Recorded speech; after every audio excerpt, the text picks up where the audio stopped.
Akal matu mo so ngolo lo mo ka. Akoma. Ama mi ro na ko to ta be we ho mi de. Oburu ge egwuregwu bụrụ gị njakịrị kwụsị anyị isi ụtụtụ a mgbe emechara unu akọwara ndị ahụ anyị ewu ndị VHCL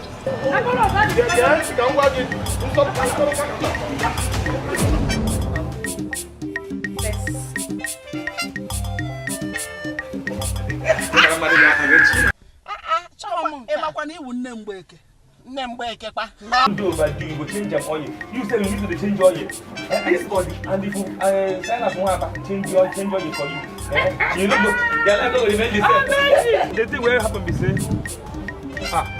it's good to dey get fever now yeah open man bring water now